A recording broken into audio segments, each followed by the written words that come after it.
Anyone not now planning for One Nation to be a major player at the next federal election is living in a state of denial. The latest opinion polls have made it abundantly clear that not only is Pauline Hanson and her party's vote surging, but it is now at record highs. The RedBridge poll now actually has One Nation's primary vote even higher than the Labor Party's. It has, of course, for months now, been higher than the vote of the coalition, and the RedBridge result is echoing from a few weeks ago a Roy Morgan poll that also had One Nation's support higher even than the government. And it gets worse for the major parties than just that. Pauline Hanson's personal support as a preferred prime ministerial option, with satisfaction ratings compared to both Angus Taylor, the opposition leader, and Anthony Albanese, the Prime Minister, is well in front. Hanson, for a majority of Australians compared with the alternative major party leaders, is the preferred political leader. So it's no wonder that she is now eyeing a move to the lower house, where she can be considered as a legitimate prime ministerial candidate. Now, don't get me wrong. I still think, on balance, it is more likely that the Labor Party wins the next election than loses it. And I say that despite all the problems they're having selling the budget and all the broken promises attached to the budget, particularly around capital gains tax concessions and around cuts to negative gearing.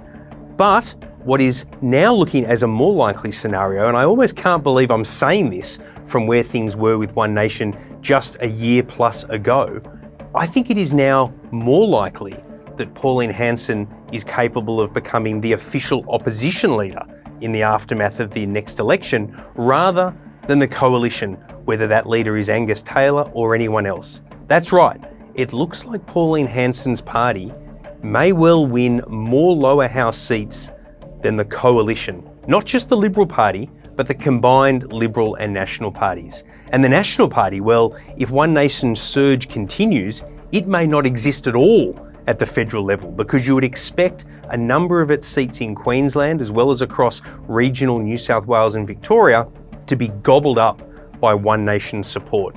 We saw what happened in the by-election in Farrer. The rise of One Nation is now undeniable. But there's a few institutional realities that we need to think about in this context. One of them is what Anthony Albanese is doing at the moment to try and disadvantage One Nation, something he hasn't done to the Greens and something that wasn't done to previous minor parties that achieved official party status. Now, this is a quirk of our electoral system, but if a minor party can get 5 seats in the Parliament across both the House and the Senate, it achieves what is known as official party status. It gives it more resources. It also gives the Prime Minister, who has some leeway in decision-making here, the right to authorise that minor party to get a party room in Parliament and extra staff for the leader.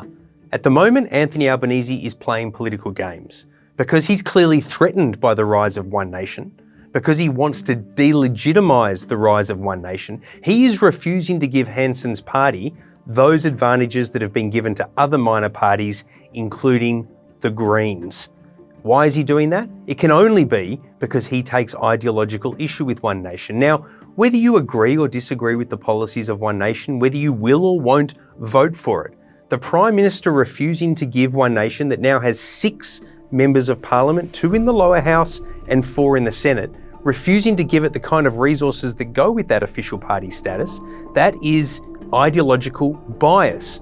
It is also the Prime Minister thumbing his nose at voters, because if we believe the polls, upwards of 1 in 4 voters is supporting One Nation, and the latest RedBridge poll suggests that more voters are putting their primary vote behind Pauline Hanson's party than behind the Labor Party led by Anthony Albanese. He can only feel threatened as the reason that he is looking to deny them those resources.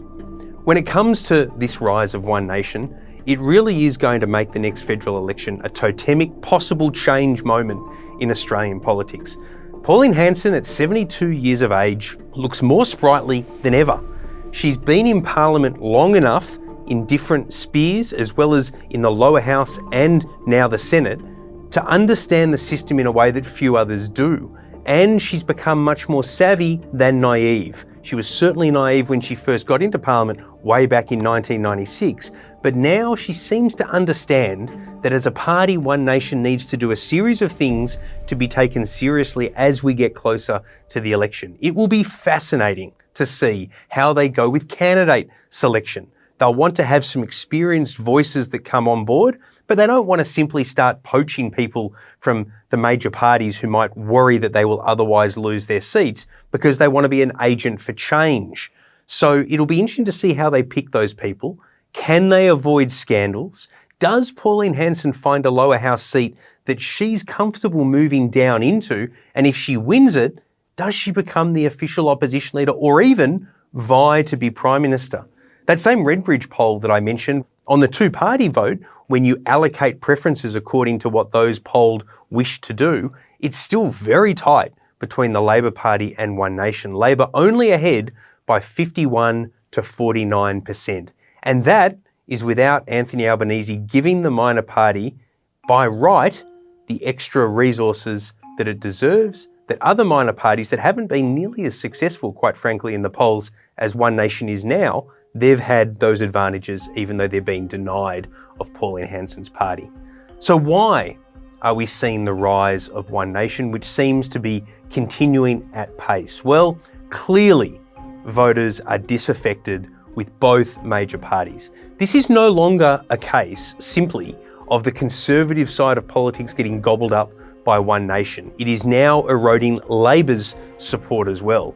While it may well be the Coalition and the Nationals in particular who suffer in regional parts of Australia to the rise and rise of One Nation, you'd have to think that there is a real threat to Labor-held marginal seats in outer metropolitan areas, if you like, the mortgage belt seats that could be under pressure from One Nation, with preference flows coming from the Coalition side. If One Nation can get above the Coalition in those seats that Labor currently hold, there's every chance that on preferences, it can win those seats and knock off sitting Labor MPs, all of which is what adds up to what I think is now the more likely scenario, that One Nation finds a way to win enough seats in the lower house at the next federal election, whether that's at the end of next year or at the start of the year after, enough seats to be able to certainly form as a viable opposition, perhaps the largest party in opposition. If that happens, and if Pauline Hanson wins her seat,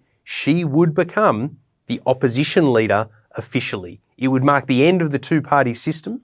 It would be potentially a terminal decline for the Liberal Party and certainly the Nationals.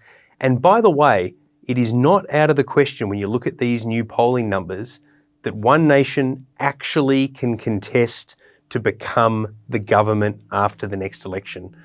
So we'll have to wait and see what the mainstream media does in terms of its coverage as the next election gets closer of One Nation. Does Pauline Hanson, for example, get included in leaders' debates? Traditionally, they've only been the Liberal leader versus the Labor leader. But if One Nation is polling the way it is now and consistently has been polling higher than the Coalition for almost 12 months now, how can networks not include Pauline Hanson in those leaders' debates? And if they do include her, does that work for her?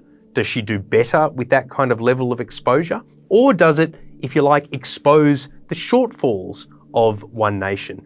If she gets excluded though, and this is a word of warning for anyone who thinks that excluding One Nation will help squash them as a political movement, if they get sidelined, if they get excluded from the coverage, if they get marginalised and left out of things like leaders' debates, that will play into a growing attitude in the community that the major parties are trying to cut One Nation out because it's not playing ball with mainstream politics. It's mainstream politics that voters are sick of at the moment, made worse by things like the budget with broken promises, made worse by the failures of the opposition, and One Nation is currently taking advantage of that. And I'll tell you what, a lot more people are thinking about voting for One Nation that might traditionally admit it, and they're starting to admit it when they're polled, which didn't used to happen in the late 1990s and early 2000s. This surge is no longer something that can be dismissed. Pauline Hanson is genuinely rising as a viable alternative Prime Minister and possibly as a viable Prime Minister as well.